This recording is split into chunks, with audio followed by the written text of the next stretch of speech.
Hello, everybody. We are live here once again for another TV watch party. I want to thank everybody who has already joined us here. Michael Tomorrow, Shenzhen, Skyscraper Television, Meerwert Lebenswelt. Hi, everybody, and thanks for joining us. And Chris Bungo and Max Ice. Hello to you as well. And Nick Dominique. Who's giving us a woohoo.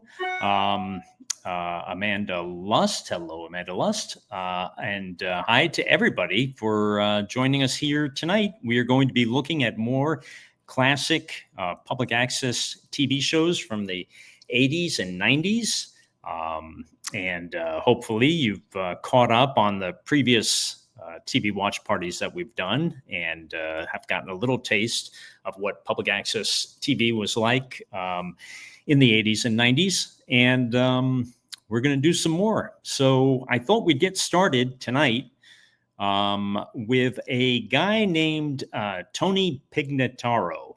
And Tony Pignataro was a guy, he did a show from his basement. I don't think he's doing it anymore. He did it for many years, and he was very consistent. He would turn in a show every week, and he would just be very confessional. He had this basement apartment. I think it was in Queens, and he would talk about his job by day, driving a bread truck. Sometimes he'd be sitting on his bed, folding his laundry as he would do his show. And so let's take a look. As I said, I believe he eventually moved out of New York and finally stopped doing the show after decades. But if anyone knows otherwise, please let me know in the chat. Before we get rolling on Tony Pignataro, hello to some others who have joined us here. Old Man Crenshaw, Alan Poller, Paul Brueggemann, Loretta Ott, Thunder X, Joy Coquette, and I think that's all caught up. So let's take a look at some Tony Pignataro. All right, now. Who cares? Now, okay. I could have put this. All right. It's all right. It's okay. Just shut up and sit down. All right. I know you fine people. Wait. Get that. There you go. All right. Anyway, I want to thank my fine staff for setting everything up. So, this thing is white balanced, I hope. Let me make sure. Because this is like, yeah, it is, I guess. Okay. So, all right. Whatever. Anyway, maybe it's the jacket. Yeah, I just wanted to get this jacket on screen because I've had this jacket around for years.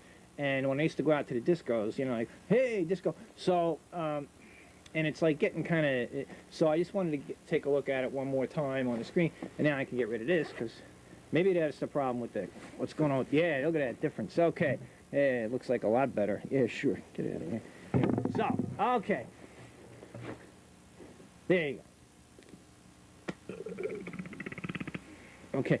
I've been having a problem with my gut all week, right? So what I do tonight, I ended up eating like fried chicken. I'm not gonna say what brand, but I didn't get the extra crispy, but I got the other noise. But anyway, so tonight I'm gonna be like going, So tasty stuff. But I'm gonna be going like, So. I don't do this that much anymore. As soon as I start talking, I guess it builds up air or something. I don't know. Understand something, folks. This is a show, for the most part, that's done by a guy sitting by himself in his basement. So I don't have like exploding cars for you and stuff like this, and I hope mine doesn't. I don't have whatever. I mean, car chases and that kind of crap and shootouts on the show. I mean, if I had a big budget and it was a drama show, I would, of course, present that for you fine people out there who expect that as basic entertainment. For those of you who wish to see, like, wild women running, cavorting, and so forth, I would like to present that as well, but I ain't got that kind of money. Nowhere to go. Anyway, So if you're just tuning in, we are watching Tony Pignataro, who had a very long-running public access show done from his basement.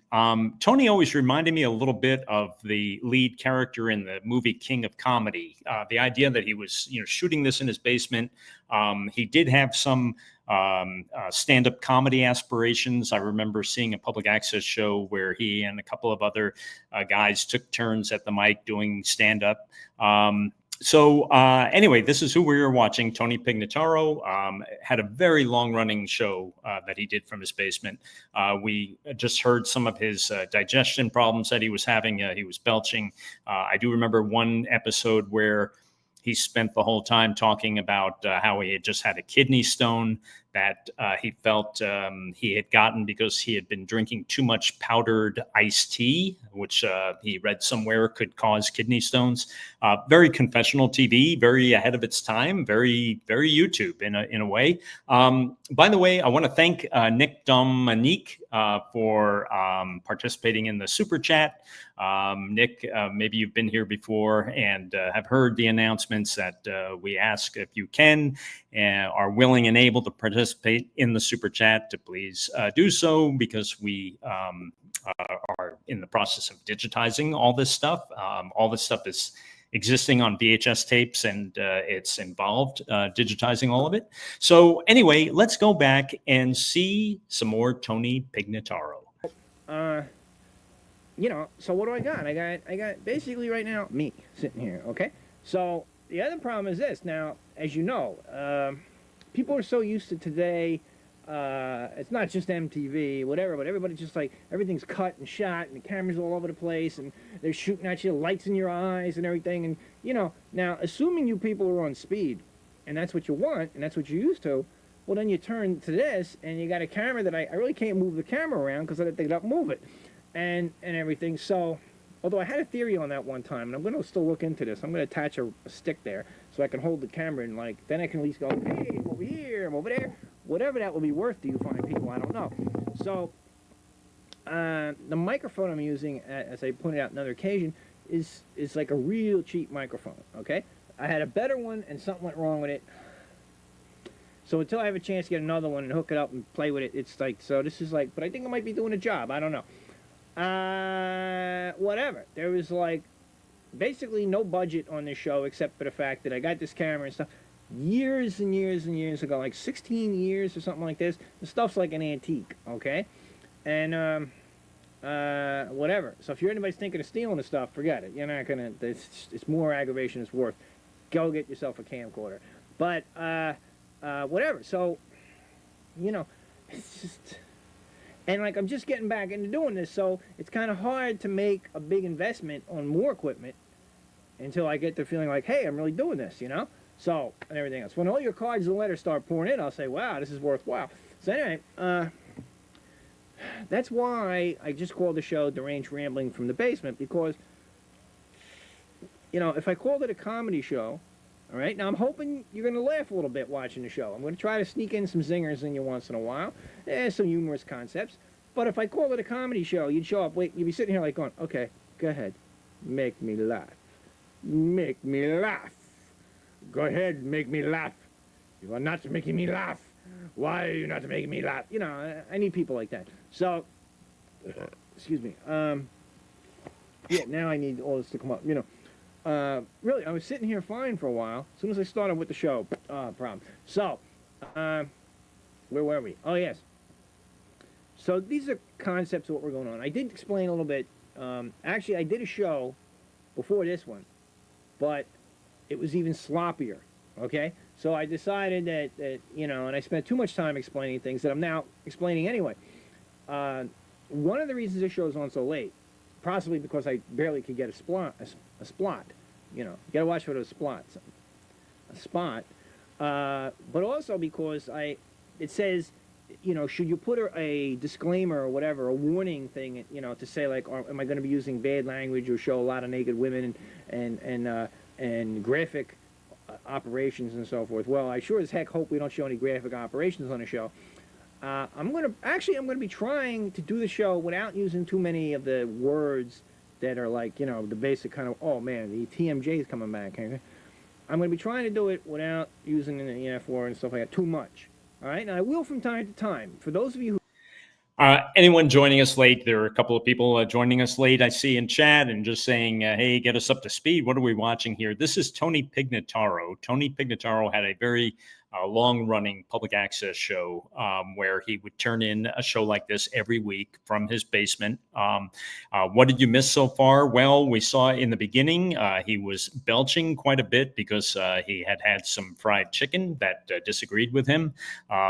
And I'm not sure what else we learned. Oh, there was something interesting, actually. He was talking about how he had this idea that he wanted to get a stick that he could put the camera on. And this really, this predated the selfie stick mania, right? This was around the mid 90s. Someone was asking about his sign. Yeah, he would periodically change up the words on that sign, and he would usually put the episode number and the date, although I didn't notice it in the beginning of this episode. So that's who we're watching. So let's take a look at some more. Tony Pignataro again, recording.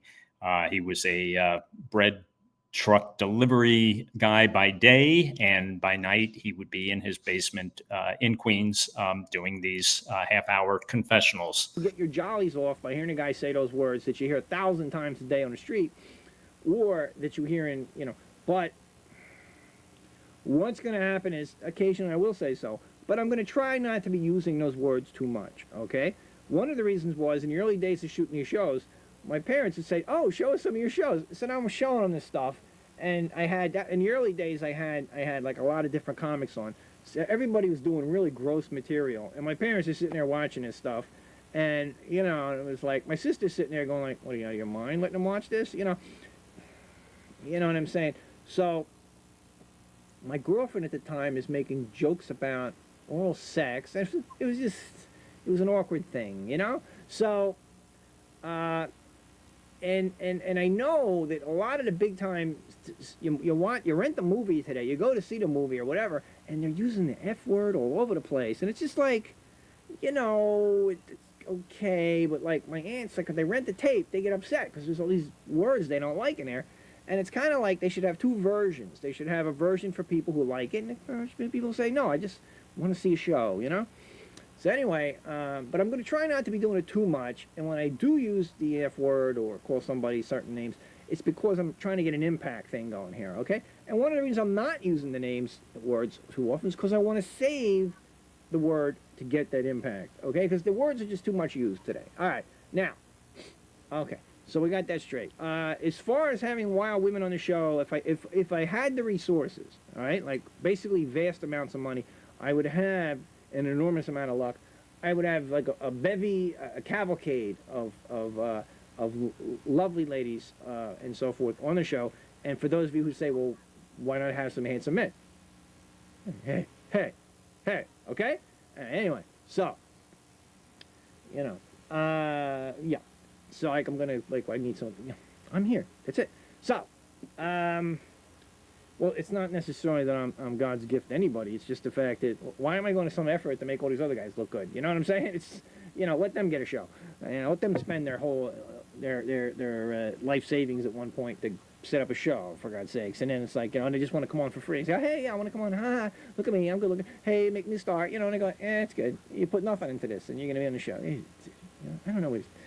So, what we will be doing often is discussing what's in the news, what's big time, and so forth. Now, I would like to say one other thing. See, this is what kind of cracks me up. There's a lot of shows today, particularly on the radio, that the amount of research they do is like they read the paper. I mean, they basically tell you, I'm reading the paper. Ed Koch does this, Howard Stern, and so forth. A lot of it is just reading the paper. Because you'll hear about something on the radio, and you go, oh, listen to what they're telling me. If you hear it, you'll go to look at the newspaper, and you go, they're just reading the newspaper. That's their research department. They go and they buy a couple newspapers, and they go through them, and they go like, oh, let's read the newspaper. Now, I want you to understand that I could understand that if people had, they were making no money, and they had no money to research anything, or to do anything, or to investigate, or anything like that. See, I got no money for this. Because it's public access, as it is. But the problem is, see, we're limited as to what we do here. And like the reason we talk about things in our personal lives and that kind of thing, or we talk about the behind the scenes stuff, like I'm telling you how I set things up and everything else, is because we don't have the resources to go and find other material all the time, to put in. Doesn't mean we can't occasionally come up with stuff, but I don't have a staff that I can go, hey, go out and investigate this situation, come back with some footage, and we'll show it. I can't do that. I don't have the resources of a news production organization and everything else. But it kind of gets me that these people that are making a lot of money, you'd think they could hire somebody to actually go out and investigate stories for them, and whatever. No, they're just reading the newspaper, which I could do, but like I got an excuse. You know what I'm saying? Anyway, so let me see something here. Let me try to say it here. All right, there you go, my Fidel Castro hat, whatever, which is actually an American hat. This is what the military used to wear back in the when was that? The 50s, I think. 50s, early 60s used to wear these hats. I don't know if they still wear much today. Anyway, but I'm going to be doing Fidel Castro, so I got a beard, I got the thin cigar, I'll be doing. But anyway, that's beside the point. I don't want to give this away. Now I've given away the illusion, so I don't want to talk about. So anyway, so let me talk today about something that's kind of serious. It's something that's going on in the city. It's getting more than enough play. Amadou Diallo was killed, and a horrible tragedy, and so forth. And by no means any of this is supposed to make light of that. For the family, for Amadou himself, it's pretty much as bad as it gets. For the family, it's a horrible thing and everything else. And for people who have latched on to his family's pain, it's a terrible thing. But it is interesting that the news media is covering that as the lead-in story now for like weeks. Like all the protests, and they put like all the other people who are being victims of crime get to be like second, third, fifth, or whatever in their news lineup. So it's like, well, today so and so got arrested protesting a killing that a loss of life that took place weeks ago, and they go through the whole story. They tell you everything down to minute detail, and then they go, oh yeah, and by the way, somebody was killed today. But anyway, hey, let's go back to another story about Amadou Diallo, and it's like, well, that's important. If you're just joining us, we are watching Tony Pignataro, who would turn in a show like this every week on public access for decades. Someone's asking if he's still around. I'm not sure. I think he finally stopped doing the show a while back and might have moved to Philadelphia. I don't know. I'm not positive about that. If anyone knows, please put it in chat. DM Film Fan says in the chat, imagine being trapped in a corner at a party with this dude and his nonstop talking. And the bag of donuts says, and he's holding the joint. You're waiting for him to pass.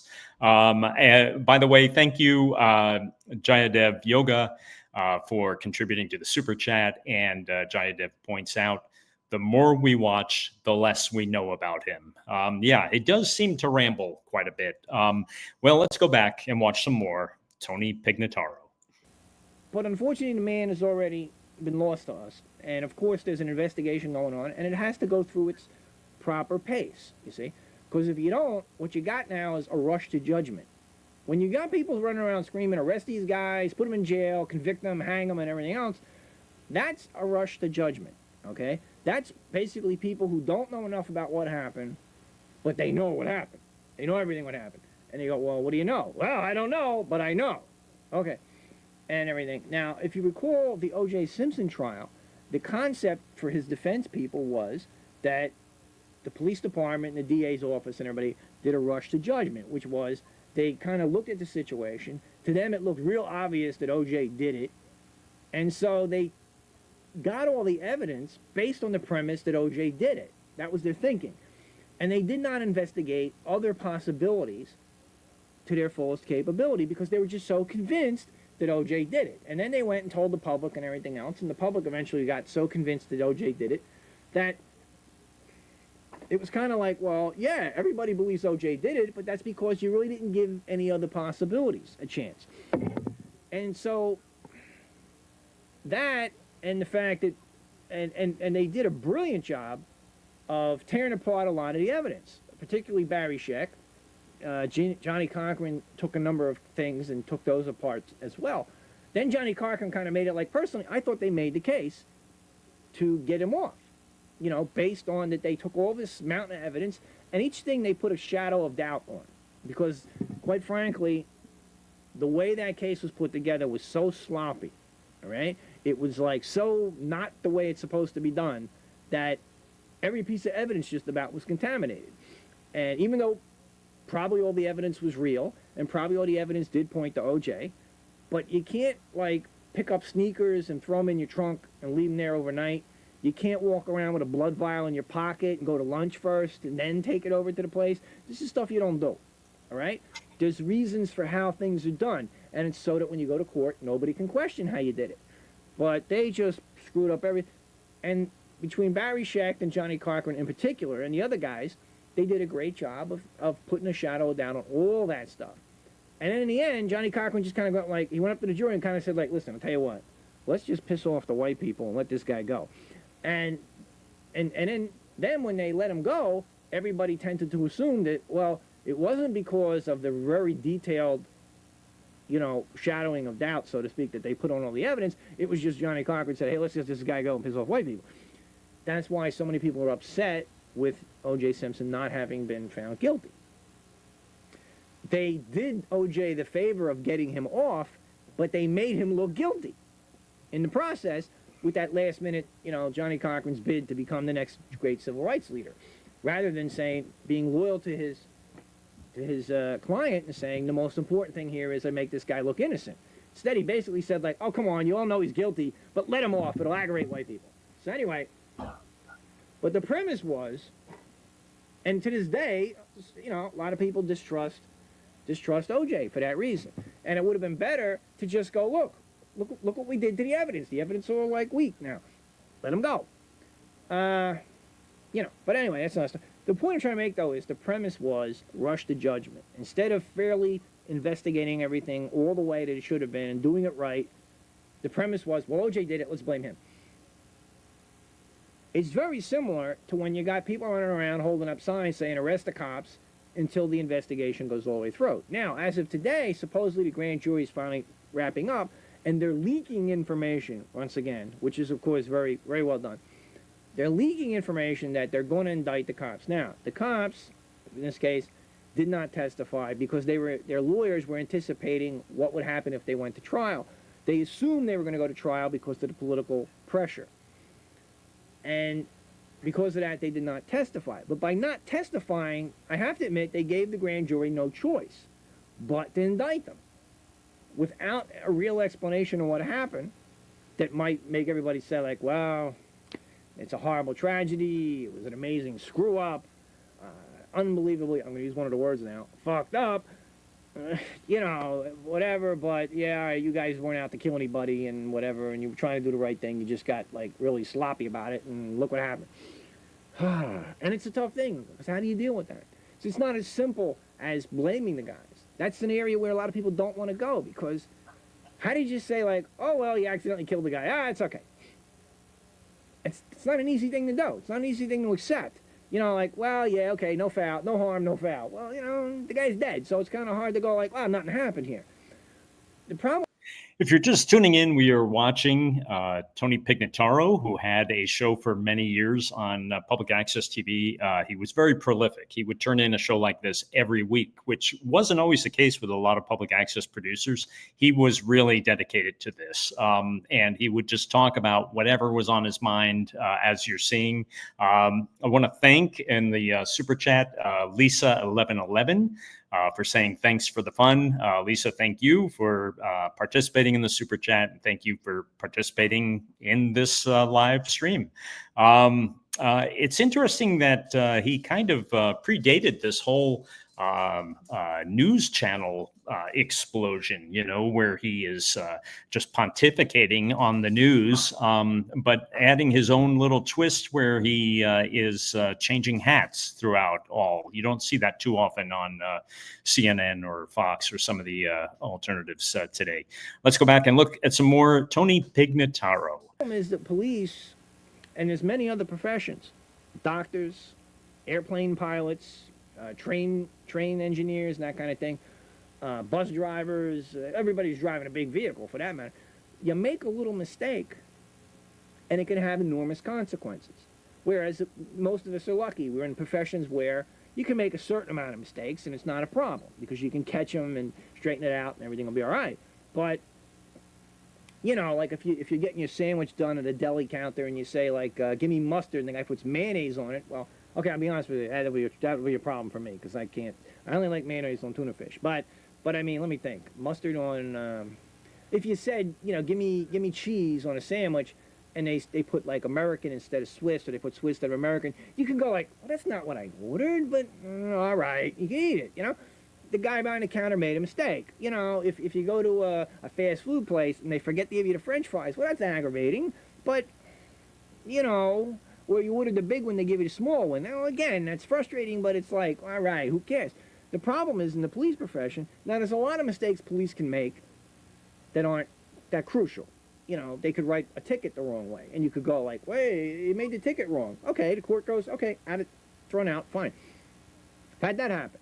I had a parking ticket one time, went down to the court, I said, and I had a reason I felt it was wrong for me to get the ticket, and luckily enough, the judge looked at it and said, well, this wasn't filled out right, dismissed.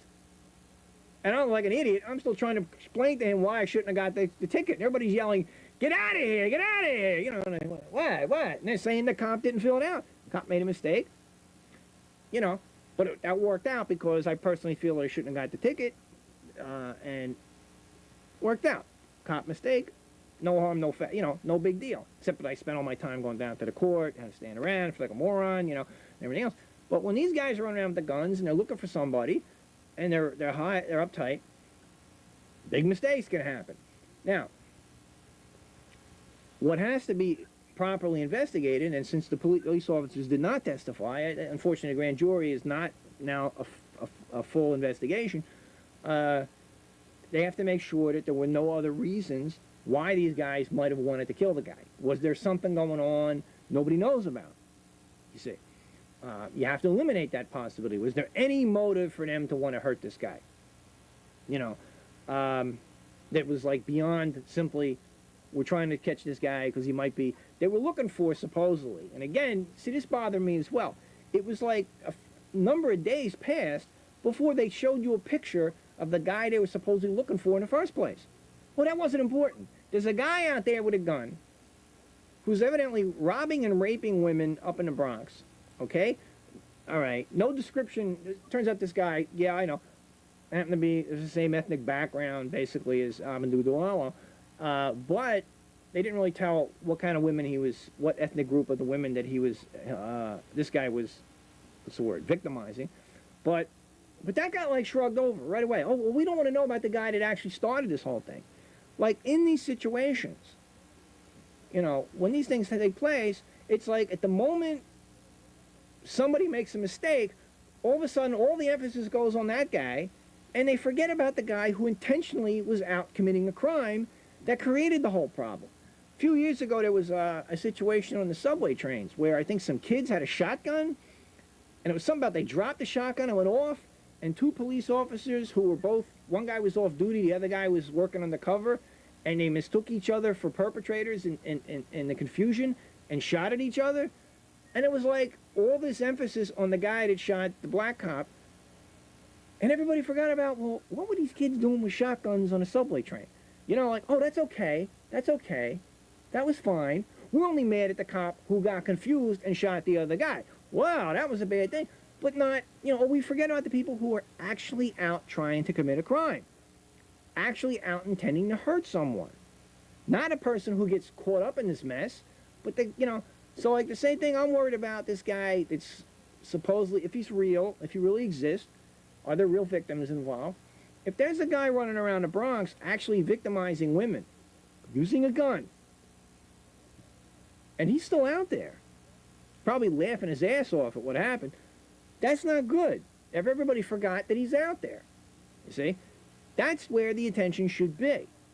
Particularly if the women of the community that he's attacking, well, actually regardless of what race or whatever they are, but there's a certain irony if they would happen to be of the African-American or Latino background, and like everybody's so concerned about the mistake that took place in trying to apprehend him that they're like letting this guy continue to victimize people. You know, that would be not good. If you're just joining, we are watching Tony Pignataro, who had a long-running public access show where he would just speak for a half hour from his basement apartment. And lots of comments. Mirwert Lebensfeld is saying, I believe he would do well with his own YouTube live stream in this day and age. Although Matthew Fuller in chat contests that no reputable company would hire a gazoonie like this. Yeah, who knows? But he might have been ahead of his time with his various hats. I'll keep running this. If everybody wants to move on to something else, just indicate in the chat, move on. And if you wanted to keep going, keep going. That's what you'll write. So let's go back to Tony Pignataro. The emphasis should first be on let's go find that guy. Let's get him locked up. Let's get him arrested and indicted. And then once we settle that down, we got that where the rest of the people out there in that community aren't at risk. The police don't have to still go out and look for this guy, which means then less other people who would be innocent guys like Amadou will be less at risk. And then we could straighten out what happened a little better. But I still would really prefer that this 48-hour rule really has to be looked at. And it's confusing as to who is supposed to actually be putting this in. Like, there's some investigative body that maybe is really supposed to be doing this. I don't know. Whoever it is, maybe they got to look at this law or ruling and say, no, it's too serious when we have a case like this. Be screwing around with this. Now, before I'm almost out of time, where I would really like to see all this energy, and there's some fine energy showing up here for a civil rights concept here.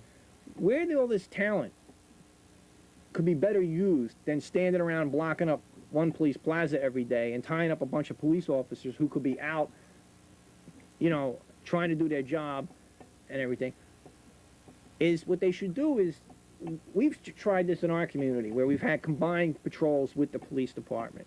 Basically, you have like a community affairs officer goes out on patrol with a bunch of civilians. And they go around the neighborhood, kind of look at everything, see what's going on. In some cases, the officer will go over and tell people, like, you can't drink here, or you can't park your car here, or whatever. Or you got too many tables out on the sidewalk for a restaurant or something like that. And they'll try to deal with these things. And the people who are along, now in my community, the attitude is more like the cops aren't doing enough. They're not tough enough. You know, that's the irony of this whole thing. Everybody goes to the police meetings where I'm at, they're all complaining, basically. We finally had one guy show up and talk about this from the other side. But everybody else is all like, come on, let's get out there, get somebody, get somebody. But it's an opportunity to go out and see that the police, number one, are trying to do something about these problems. And two, if the police were being abusive, it's an opportunity for civic community leaders, activists, and so forth to observe this.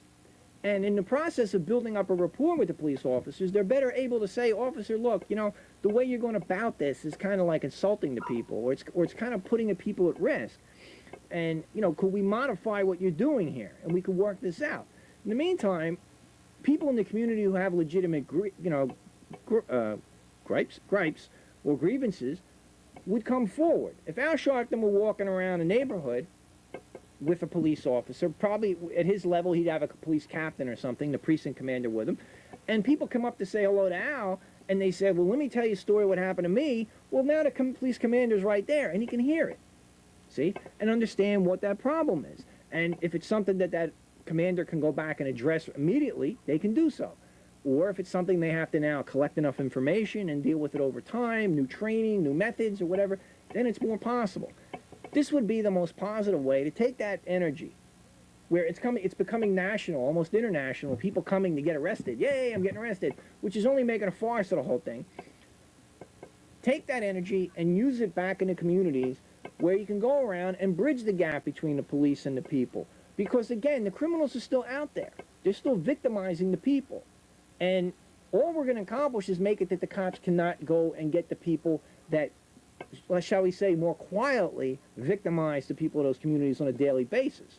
You see, because we're so obsessed with the one horrible incident, and it still has to be straightened out, and there has to be something that gives these people some satisfaction. But, you know, but what we're doing right now with the protest and everything is just a waste, and it's just making people, like, get fed up. and they're not going to be as sympathetic as they should be, and there's going to be a barrier there, and it's not good, not good. So anyway, oh, we're out of time, out of time. Bye.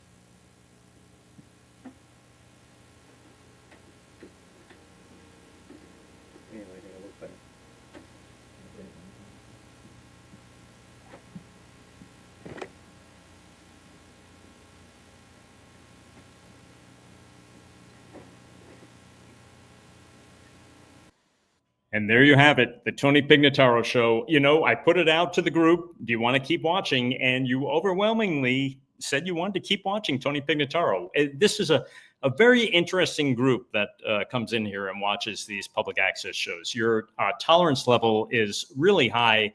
I saw in the super chat. Thank you, Dirk Vandenberg, for contributing from New Zealand. And I'm guessing, Dirk, that this kind of programming, at least from the 90s when this was, might seem a little unusual to watch in New Zealand. And it's kind of unusual for a lot of people in the US too, but for those that did watch public access and record it like I did all the time, it was there was a lot of it, and it was great to have this stuff on tape. You could watch it when anytime you wanted to get your fix of public access. If there wasn't something on the public access channel itself, you could just watch one of these tapes. Thank you, everybody. In addition to Dirk participating in Super Chat, Lisa 1111, Jaya Dev Yoga, and Nick Dominique. And so that was some Tony Pignataro.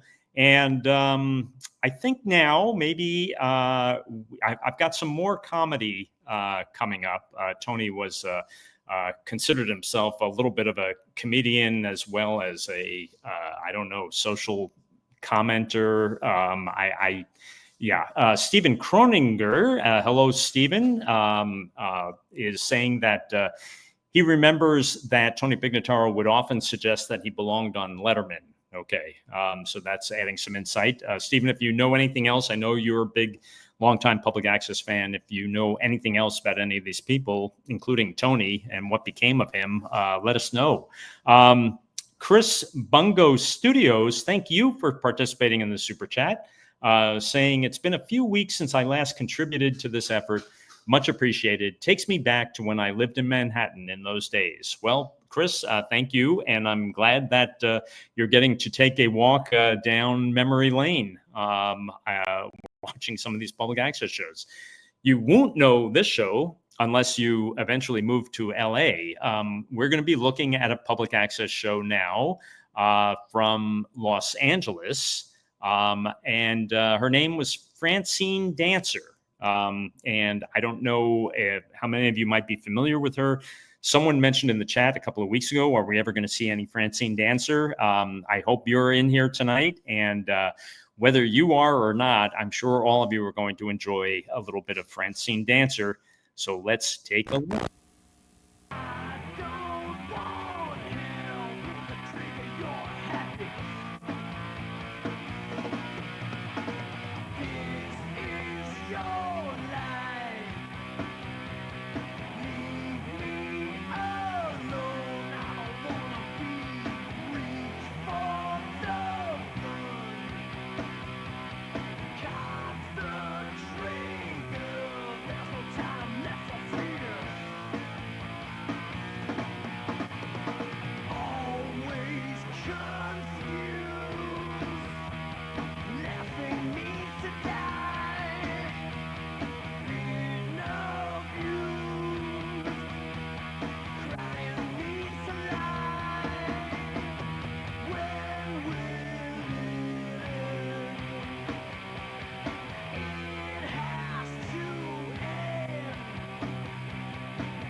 So if you are just tuning in, we are looking at classic public access TV shows from the 80s and 90s. This particular entry is from Los Angeles, and it's Francine Dancer. Francine would do these shows where she would be in the studio for a half hour, just dancing and gyrating in various outfits to heavy metal music. And with a little bit of talk, we'll see that. I think it's coming up right now. So this is Francine Dancer. Again, if you're just checking it out, I would periodically see Francine around Los Angeles. Interestingly, she would get around Los Angeles in a wheelchair, just kind of pushing herself with her feet.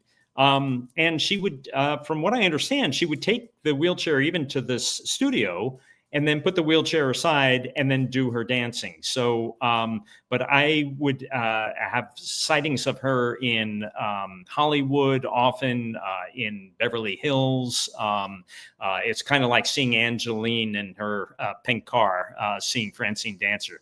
I haven't seen her in recent memory. However, it looks like she's, still going. And so let's take a look again at some more Francine Dancer. So I asked this cute guy if he wanted to be on my TV show, and he said, I'd love to. I was going across the street and a car hit me and kind of sprained my elbow a little bit and knocked the hubcap off. And will the owner of the car please come and claim her hubcap? She's middle-sized, middle-aged, middleweight, long brown hair, glasses, green and white car, about an 80 or 90, about turquoise. Please come get your hubcap if anybody knows a car with 3 hubcaps. This band is Medusa Head Trip. Woo! Tears and pain flow through my sails like a fearful storm at sea. I still can't pass the acid test that sets a poor man free. I align my ship to the brightest star, swimming in the velvet void. The darkest black, it brings me back to my daydreams as a boy. Still I read my innocence lost like a message from the other side. A roadman reads my last rites at the funeral for my damaged pride.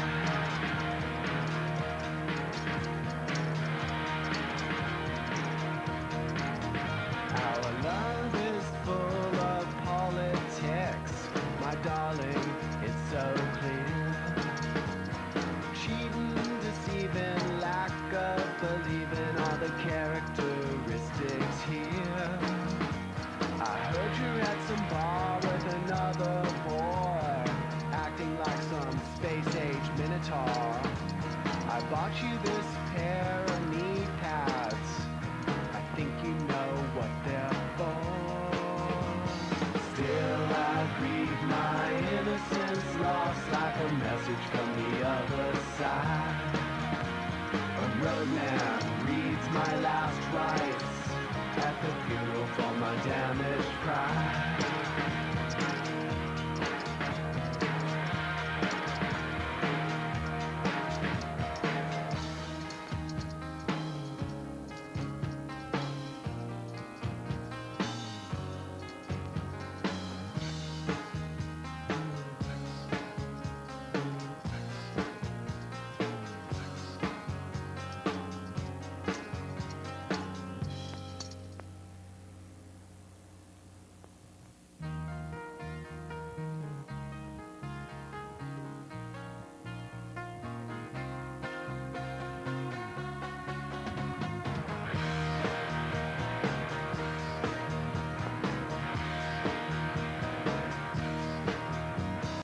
What is that? It's a pole there, or is that the muffler from the car that hit her? I'm not sure what is going on here, but let's go. Let's go back. Oh, I just want to thank. We did have a contribution in the super chat from Joy Coquette. Joy, thank you very much for that, as well as everyone else who has participated. Chris Bungo Studios, Dirk Vandenberg, Lisa 1111, and Jayadev Yoga, and Nick Dominique, who got the ball rolling in super chat. So let's go back. We are watching Francine Dancer. Matthew Fuller is suggesting that her mother is Martha Ray. Oh, that would only be too perfect, Matthew, wouldn't it? And Cenobite Mayor is joining late, but here, hello, Cenobite Mayor. You came in just in time because we are watching the great Francine Dancer from Los Angeles Public Access. You missed Tony Pignataro earlier, but you'll have to catch up on the replay. Let's go back here to Francine Dancer. Still I grieve my innocence, lost like a message from the other side. A roadman reads my last rites at the funeral for my damaged pride. Still I grieve my innocence, lost like a message from the other side. A roadman reads my last rites at the funeral for my damaged pride.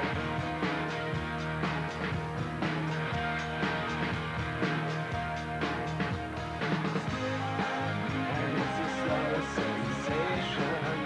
Pick me up, make me feel alive. In this alien nation, at the funeral for my damaged pride.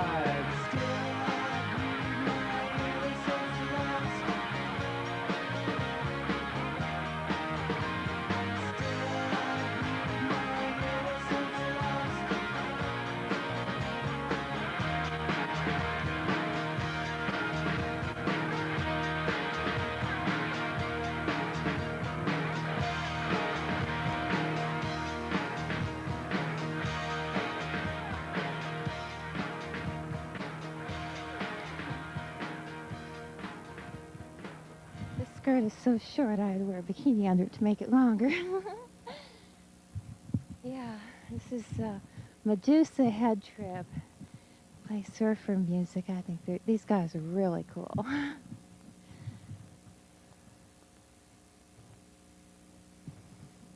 And really cute too. I like the guy with the long blonde hair. He's really tall, and I think they play pretty groovy music. They're pretty cool. So if anybody sees a car running around with 3 hubcaps,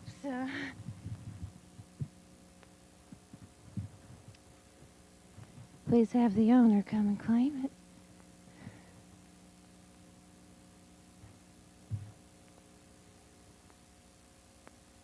Oh, come on, guys. Let's play another song, man.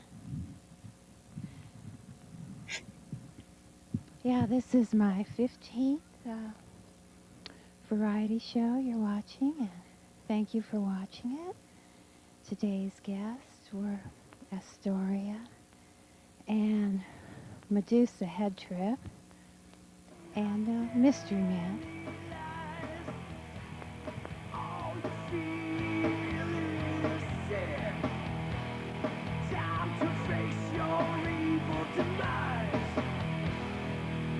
Why me?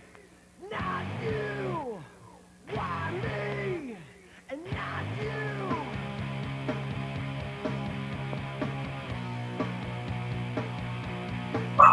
Going down! You're going down! Going down! You're going down!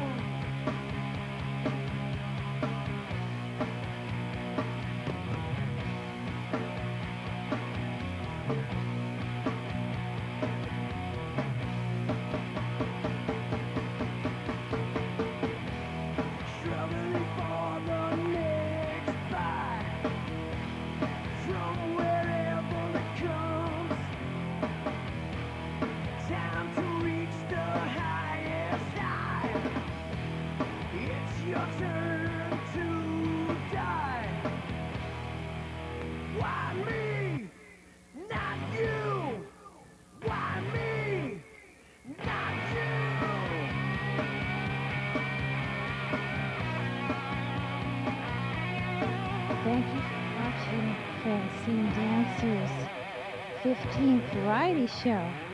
Emily Wallace isn't on this one. She's on the 11th and 13th. This is today's Mystery Man. I think he's really cute.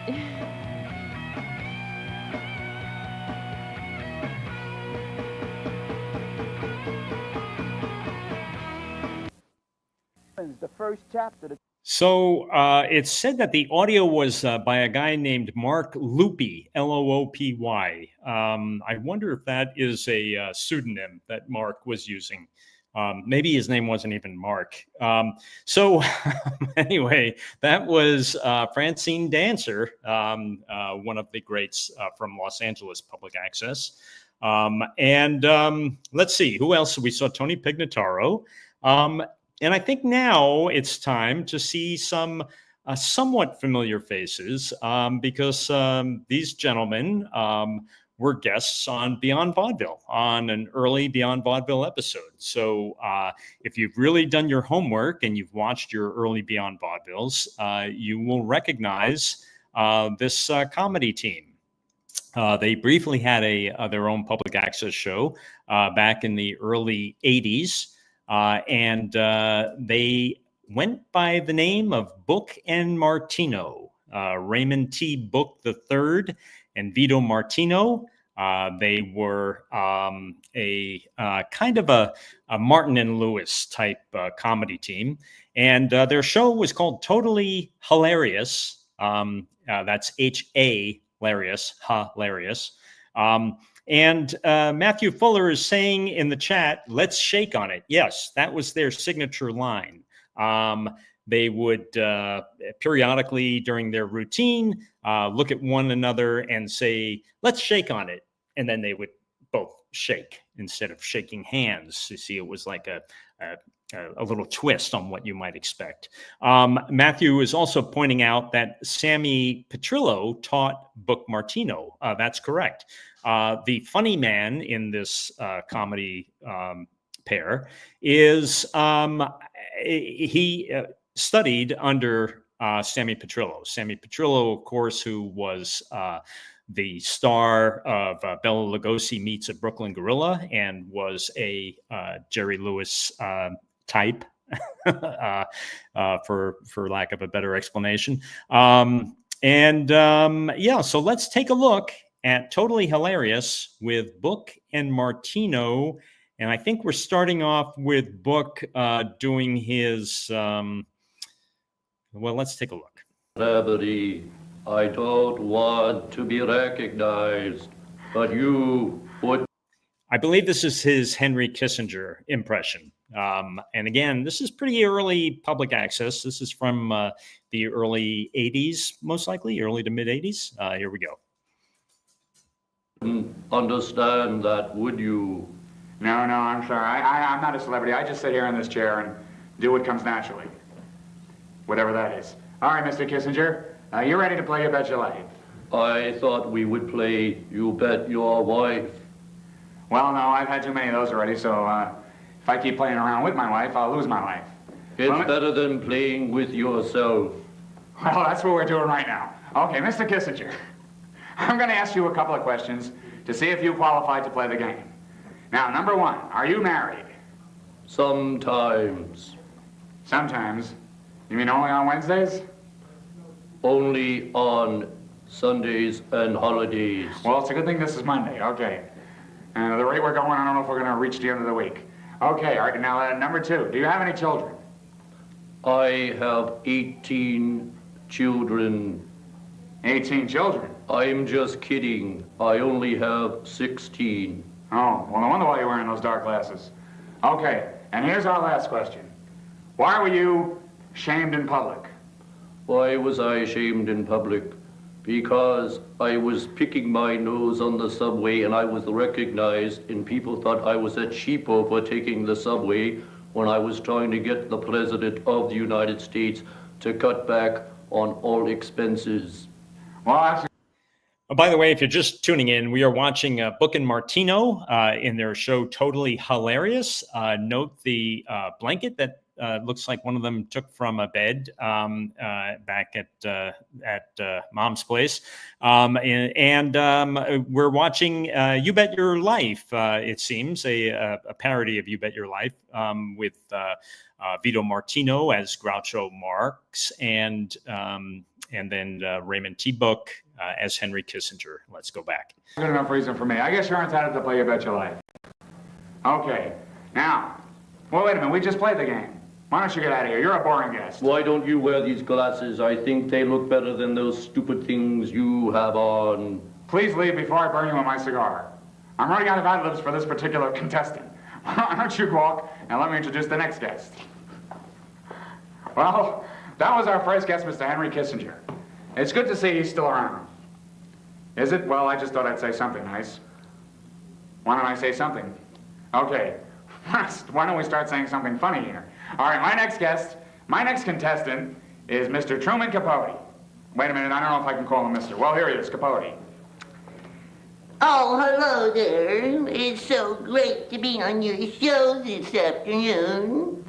It is, huh? Well, in a boring life you must lead. Oh, you say that you're a cold man. How can you say that to a man in cold blood? No, I'm not a cold man. I've just been sitting here for a while. All right, now listen. Mr. Capote. That's my name. Don't Yes. wear it out. Well, do you mind if I call you Truman? The Mr. kind of confuses me. Well, it's better than calling me Mrs. I've been called Mrs. all my life because I always seem to miss the bus. Yes, just call me anything, but don't call me funny. All right, now, Mr. Capote, I'm going to ask you 3 questions to see if you're entitled to play Your Bet Your Life. Oh, boy, I can hardly wait. Yuppie, yuppie, yippee. All right, here's the first question. Are you married? Male or female? All right, that's enough for you, Mr. Capote. Thanks for coming on the show, and You Bet Your Life. Goodbye, goodbye, everybody. Oh, it was so nice being Yes, here. please don't get too close. Just get. Too close for comfort. That's it. I figured what's the sense asking him any more questions if he couldn't even answer the first one. Okay. Now, our last contestant is someone I'm sure we're all familiar with, even though we probably wouldn't want to admit it. Is he ready? Is the guards there? Please, have this guy watched. Here he is, ladies and gentlemen, Dick Nixon. Hello, folks. My name is Dick Trucky Dicky Nixon. Mr. Nixon, I guess it's obvious to me and everyone else that you are really entitled to play this game. I think it's better than playing with a few Democrats at a crap game because everybody knows that a Democrat is a cheater. I hope you don't cheat. I hate cheaters. I hate people that are dishonest. Well, what I was going to say was you're entitled to play this game because this is a lot of nonsense so far. And you're more than qualified for nonsense. Well, at least I have common sense. I think I can compete with you in nonsense as well. Listen, if you had any common sense, you wouldn't be here, and neither would I. Now, Listen, if you had any sense, we wouldn't have to hitchhike here, and you would have some more money in your pocket. You know, if I had money in my pocket, we could get a couple of writers. Now, look, one of the questions I want to ask you is, why did you do what you did in office? Now, just a minute. Wasn't there a bathroom handy? No, wait a minute. I just want to say this about that and that about this. Watergate is behind me. Occasionally, I address the building. I wonder if I said this on other shows. We have lived so much, folks. We come unprepared and we're always late. But as usual, this is comedy and you will forgive us. Yes, we are, in a sense, getting away with murder. But it's not half of what you got away with, Mr. Nixon. Now, let me ask you another question.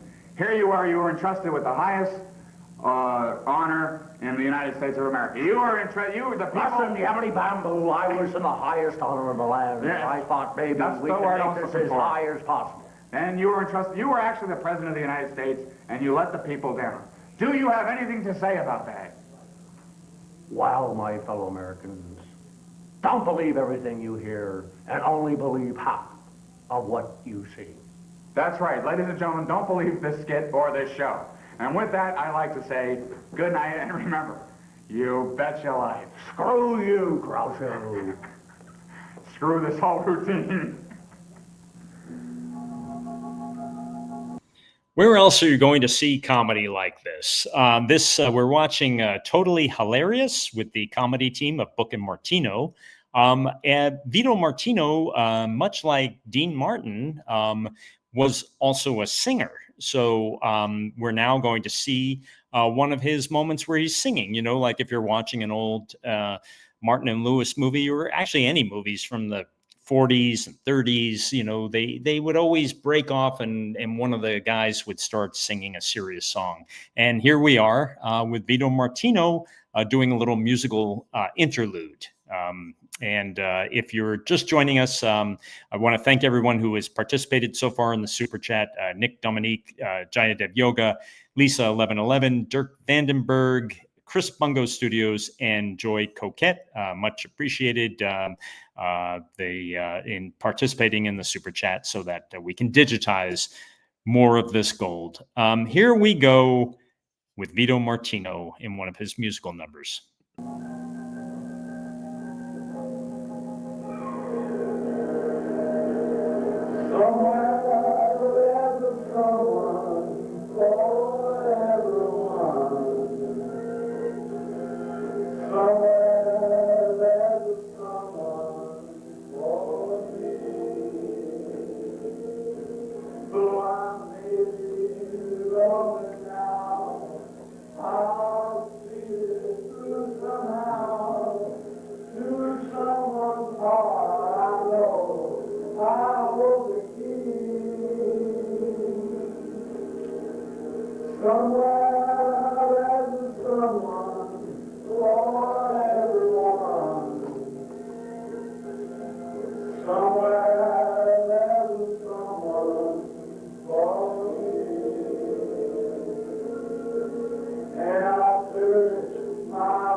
Okay, ladies and gentlemen, right now at this moment, I'd like to introduce a special guest. Here he is, after a 5-year absence from society, on a special 24-hour reprieve. He is here on our show, Totally Hilarious, to perform for you. Ladies and gentlemen, please welcome the Singing Convict. Okay, all ready? Feel good? All right, it's all yours. There's a place that I know where the wrongdoers go, Rikers Island, USA. With a warden and a guard that's as big as a lord, Rikers Island, USA.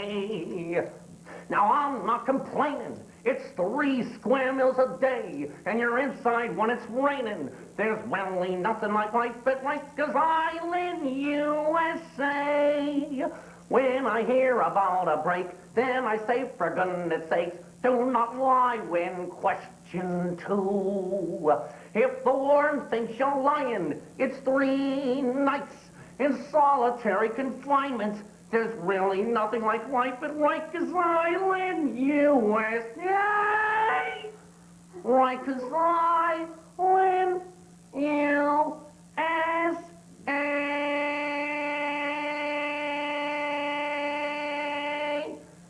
Rikers Island, USA. Now I can do it twice. The warden's not back yet. Let's try it again, folks. I don't want to go back to jail. Want to hear some new tunes? How about Mammy? Mammy, my little Come Mammy. on, back to the pokey for you. Mammy, Let's my little go. Mammy. Send me, Mammy. Let's try walking the other way. Mammy. There we Oh, go. Let's go. Mammy.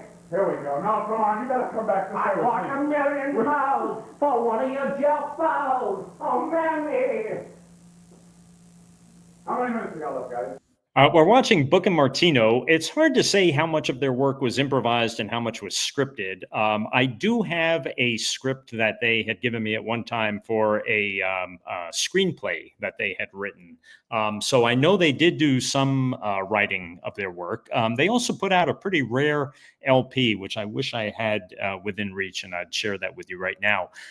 But if you want to hear more about Book and Martino, you'll have to go at Beyond Vaudeville on YouTube, not now, but later.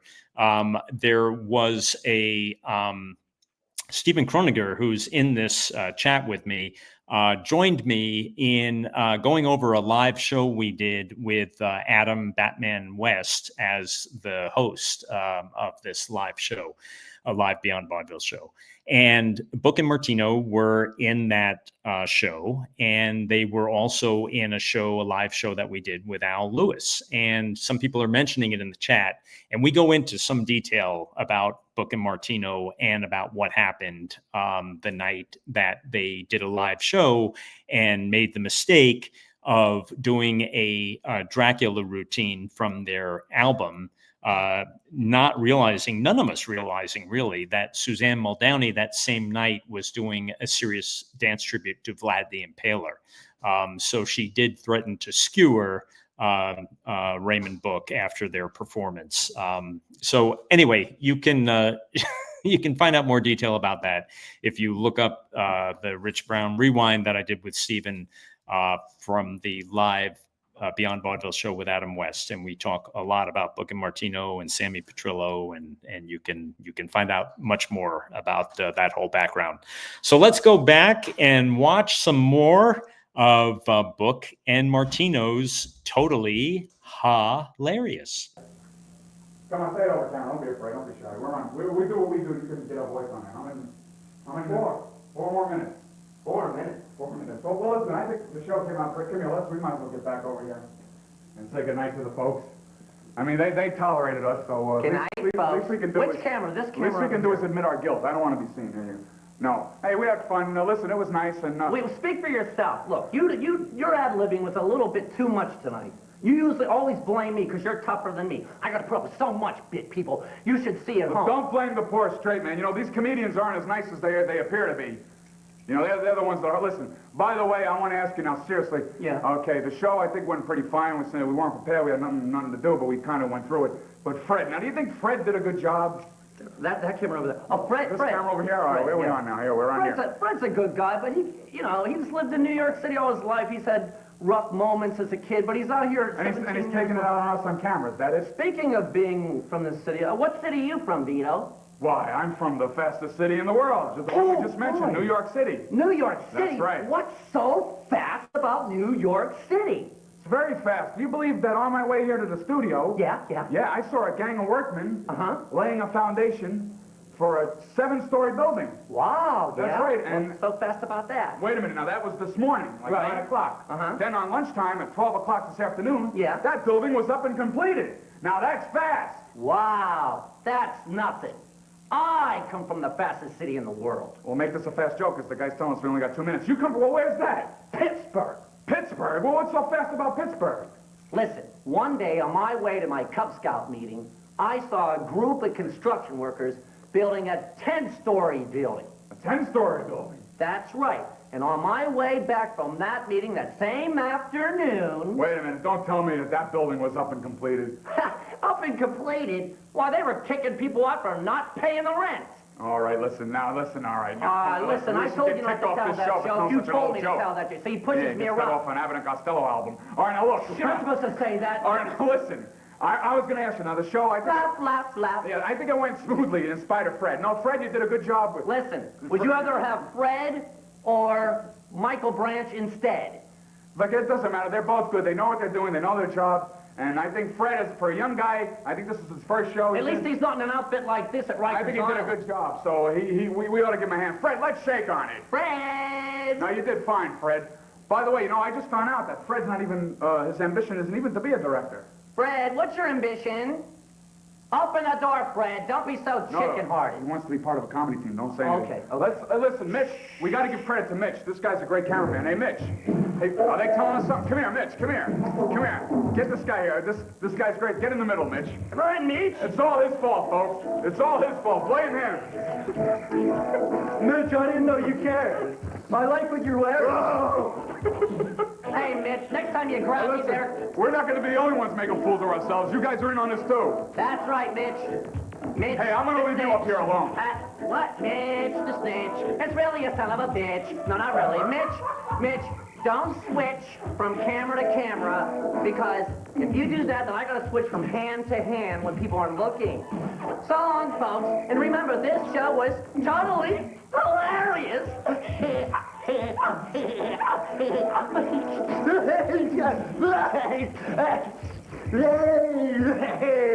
So long, folks. Oh, shit.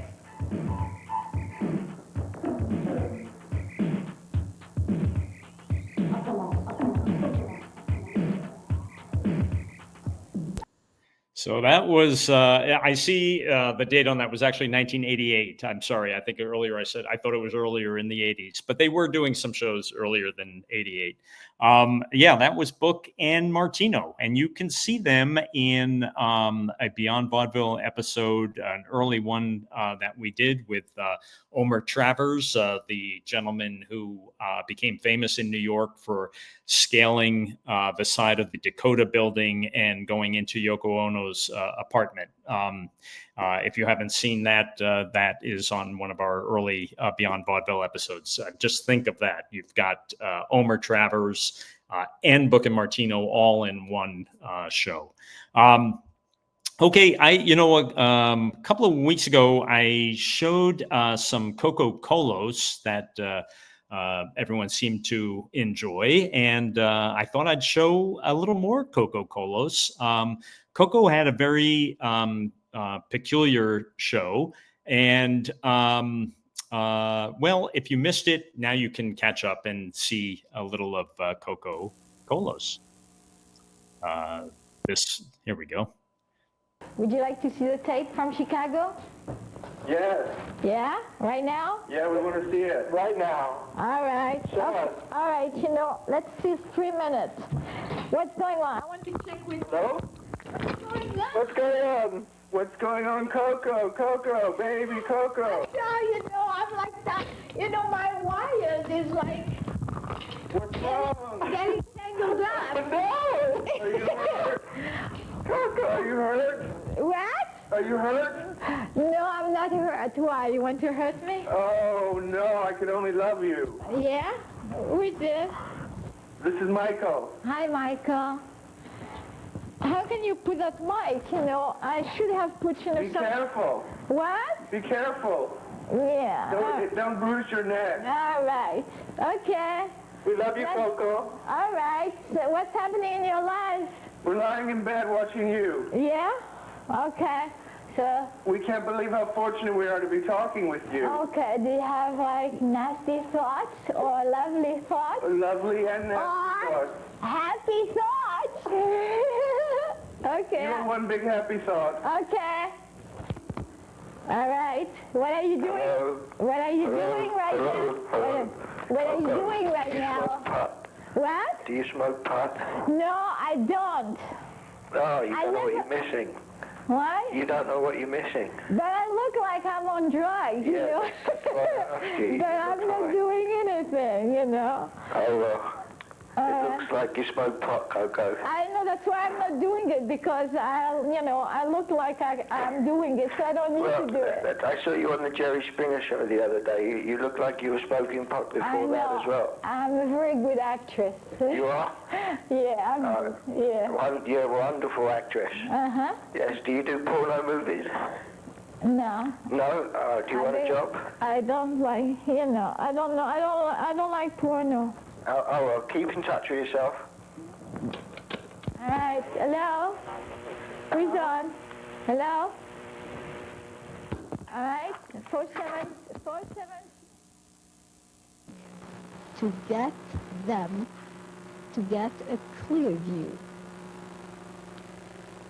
It's like when we are too much into something. Because they want to make you believe that this is Florida here. So they put a couple of palm trees, you know, like a little greenery, a little green stuff, and then, you know, go and the make-believe land, you know.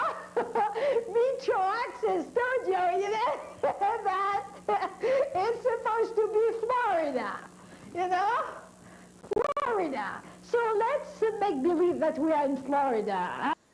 By the way, if you're just joining us, you're joining awfully late. But this is Coco Colos, who had a weekly show on public access, often call-ins. And what you're seeing here is an actual episode, like this sort of, you know, they were morphing together some previous episodes, so you didn't know what was live and what had been recorded once before. And you know, she ended up getting some notoriety and started going on some of the more out there broadcast shows at the time, particularly Jerry Springer. And I think we're going to see a clip of her on there. I'm already too dressed up for Florida. You should have told me that.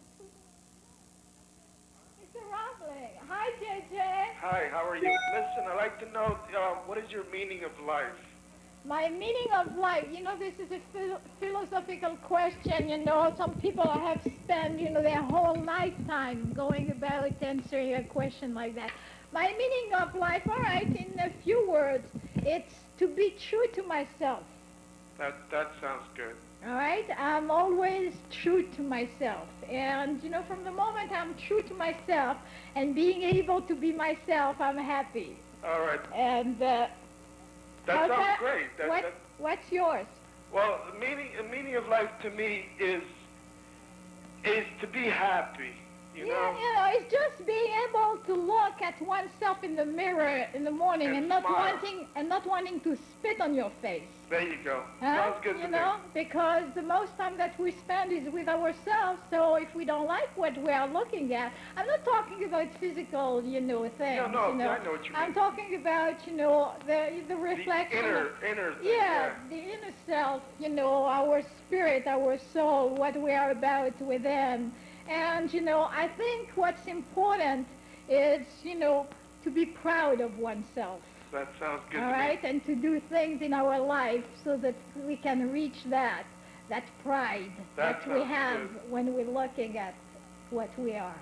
All right, I want to show you a clip that I did on the Jerry show, all right? Okay. All right?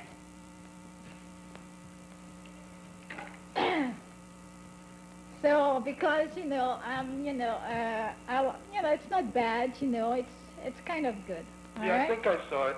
You saw it? Yeah. You know, but there's some people who haven't seen it, so I want to put it on, you know? Okay.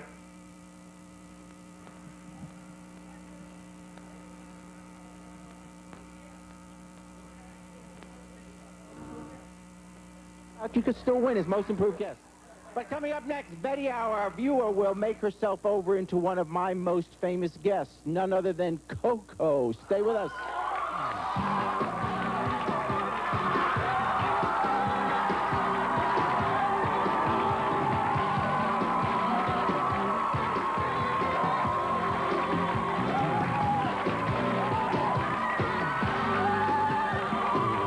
Coco. One more, you go to your room. With you, I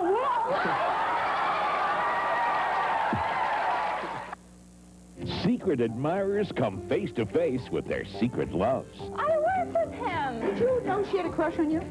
She hates me. I hate to think about what could it be, you know. Maybe they ate on it, you know, or they had like spilling it, you know. Spill the beans, or maybe they, God knows what, you know. I don't want to sit on a pink chair with stain, brown stain. What can it be? It's not dark enough to be chocolate. That would have been nice. It's like, you know, it had sort of a murky kind of, you know, tone, which doesn't make it quite, oh, what is that? What is that? This is like a swiveling chair. Welcome back. Oh, thanks. Oh, you stayed around. Thanks a lot. You know, today's show, we are making over some of my most outrageous guests. Well, the truth is, there's been no guest more outrageous than this woman we know as Coco. Now, here are some clips from Coco's many appearances on our show. Watch this. Coco! One more, you go to your room. Up myself with a microphone, so I have to enroll myself the other way, otherwise God knows what's going to happen to me. So 1, 2, 3. So if I tied up myself. So when we are seeing the world on 360 degrees, that means our world is round. The earth is round. That's when they decided that it wasn't flat.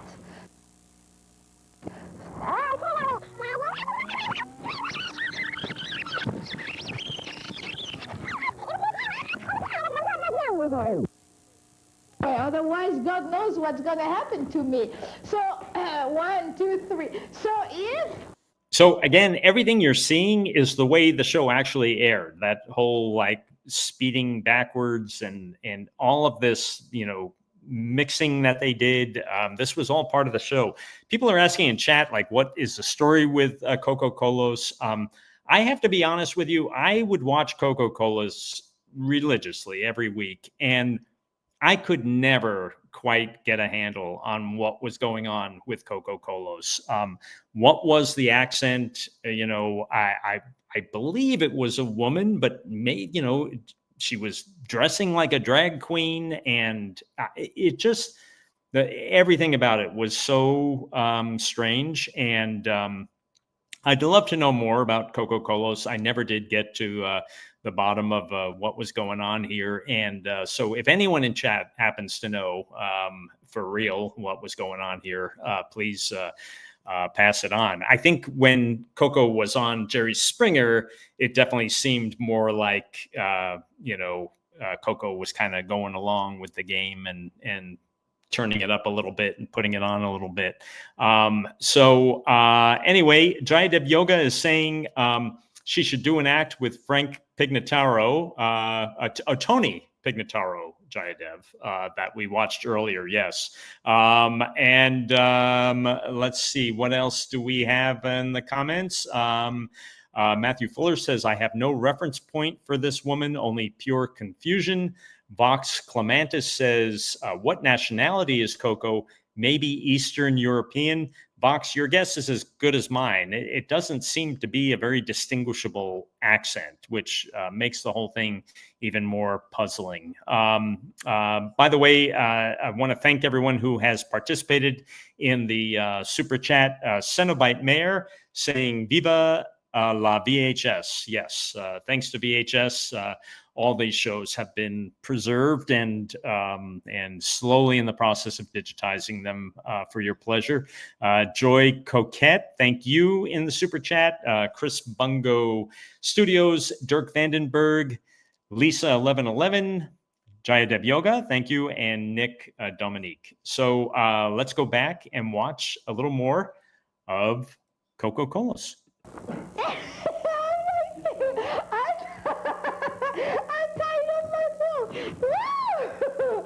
So, when we are seeing the world on 360 degrees, that means our world is round. I'm going to come and get you.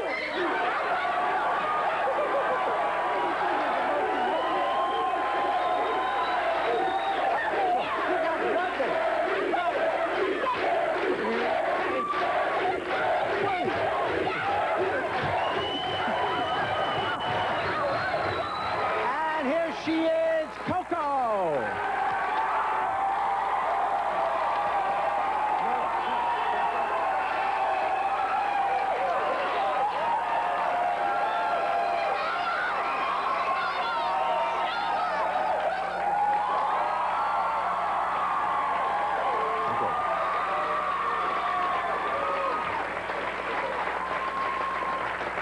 So as you can see, Coco is this lovely woman who is not really playing with a full deck, but she to show that there's no.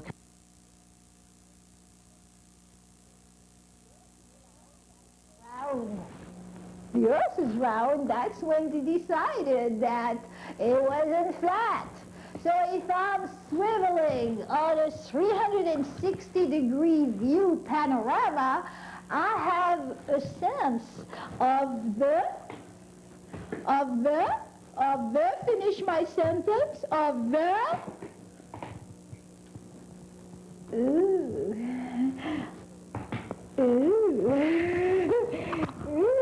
wow. Okay. All right. Today I wanted to talk about something quite serious. But there has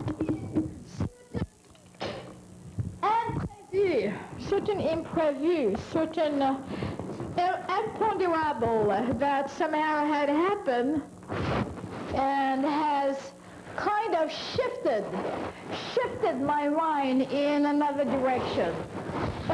So, if the mind shifts in another direction, then we have to make it shift again. I want to make the mind shift again. I was serious about, look, I even brought, some literature to read because I wanted to do, like I told you, a more structured show. More structured show means it looks so structured now. It doesn't look. I wanted a more structured show with different,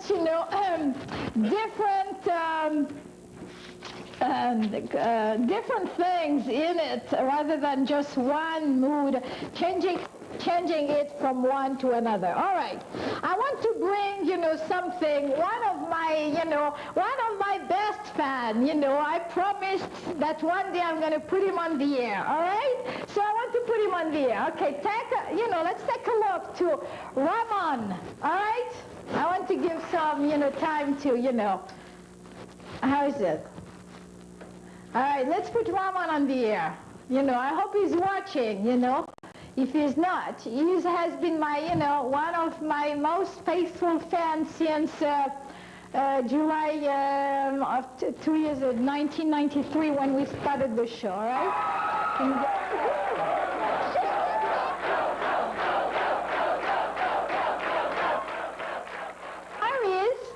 He is a dancer and he's also studying, he's in college. He's a young, good-looking guy. He is very nice. He lives with, he has one brother and, he lives with his mommy. And he speaks Spanish.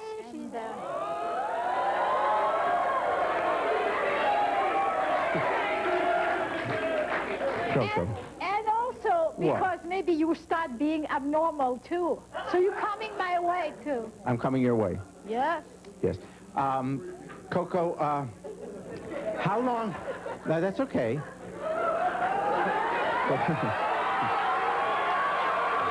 that way, I'll go this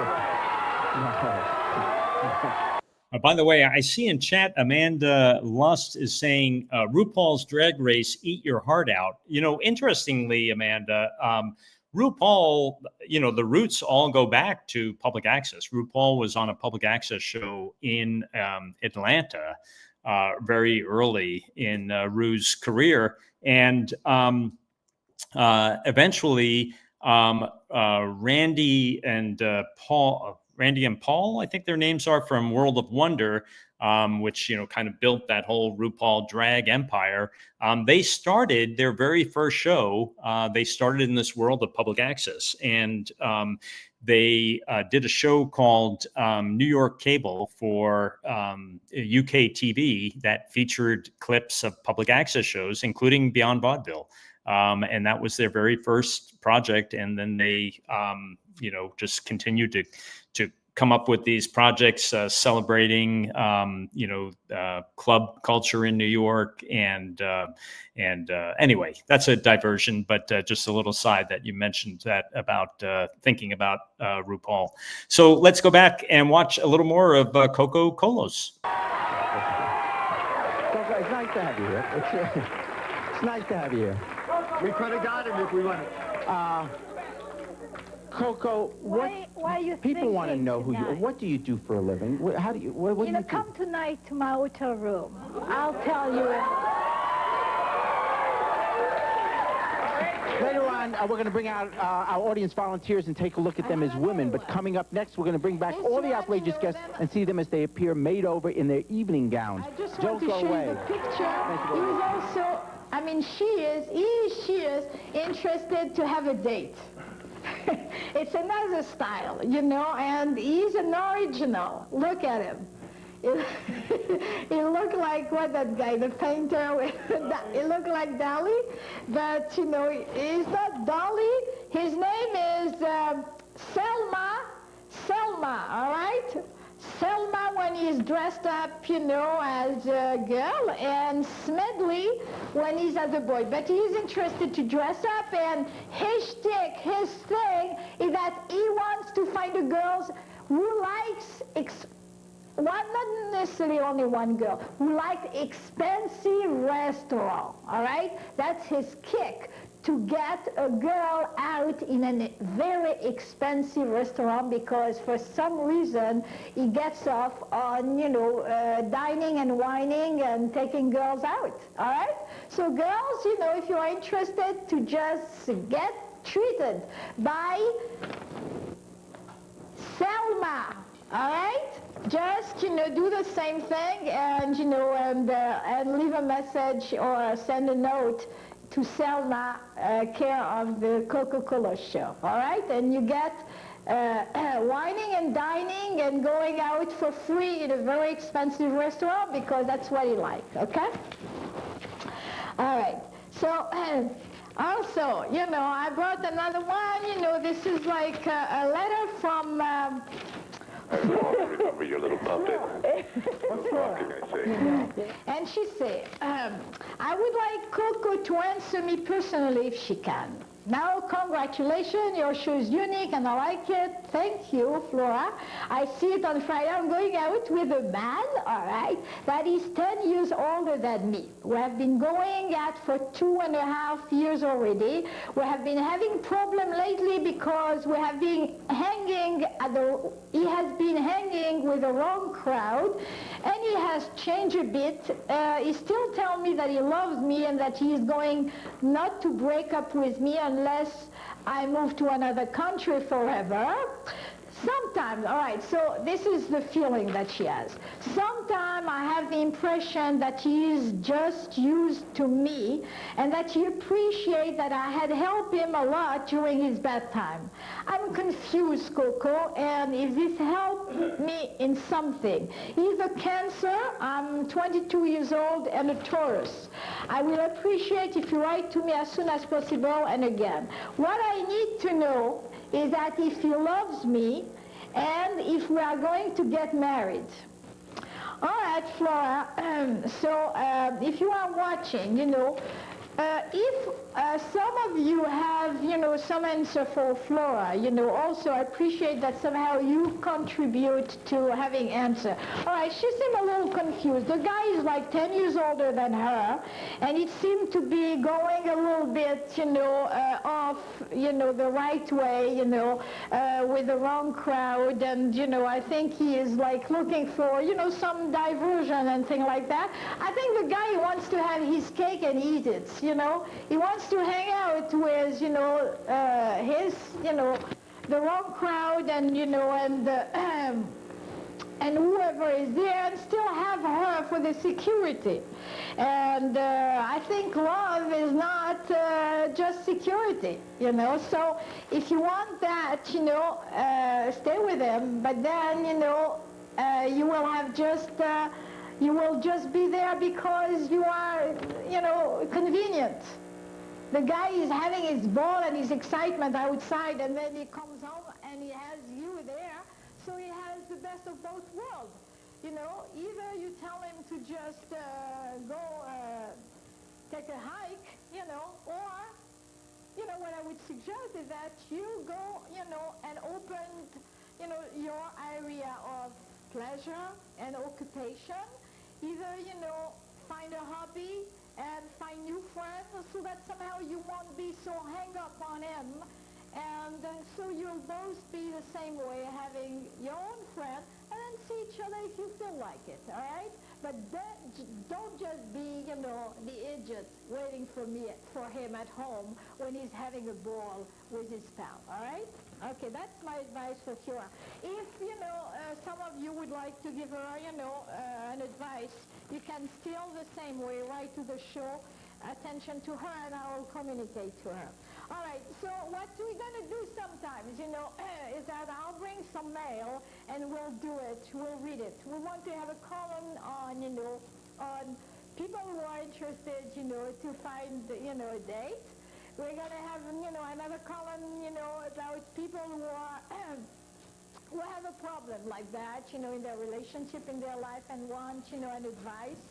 And, and certain things, also I want to have a guest, to have some guests here. And if you are interested, you can still, call or, send me a note, all right? Okay. I was going to talk to you today about something like fighting. Because I didn't bring my gloves, I wanted, but we're going to talk more about that. Fighting for what you believe. Fighting for what we believe. Is there anything more important than our goal? What we really have set our mind, our heart, our spirit, and our whole life on? There is nothing more important than somehow the meaning of our own personal life. It seems like the audio got lower, and now it's just about, that's the end of the show. So that was some more of Coco Colos. And let's see, Alistair Midnight's Troubled Mind is saying in chat, thank you for giving these to us after digitizing everything. I would have loved living in New York in the late 80s. All those public access channels would have been so awesome. Thanks again. Alistair, I'm glad that you're able to enjoy these now, thanks to the VHS tapes holding up and the digitizing that is happening. And that's thanks in part to some of your colleagues here who have participated in the Super Chat. Thank you, Cenobite Mayor. Thank you, Joy Coquette. Thank you, Chris Bungo. Thank you, Dirk Vandenberg. Thanks, Lisa1111. Thanks, Jayadev Yoga. Thanks, Nick Dominique. Jayadev Yoga, also, you pointed out correctly the World of Wonder guys. Where are their names? I'm looking for them here. Randy Barbado and Fenton Bailey. The name escaped me. One of them, I think, Fenton. I don't know how the name Fenton escaped me. But anyway, so that was Coco Colos that we were looking at. And we've watched a lot tonight. We saw Tony Pignataro. We saw Francine Dancer from Los Angeles. We saw Totally Hilarious with the comedy team of Book and Martino. And that was just Coco Colos. Meanwhile, I hope you're all still enjoying our Beyond Vaudeville and Oddville clips. Our Beyond Vaudeville Etsy shop is not open at the moment, but it does open from time to time. So make sure that you like, follow, and subscribe to Beyond Vaudeville on YouTube and Facebook and Instagram to keep abreast, up to date on whatever is happening here in this corner of the universe. So I really appreciate everyone participating tonight and or today, wherever you are in the world. And appreciate the support as always. We might be doing there might be a live stream tomorrow But just stay tuned. If you're already liked and followed and subscribed, you'll be kept aware of it. So thanks everybody again for participating tonight, and have a great one. Bye.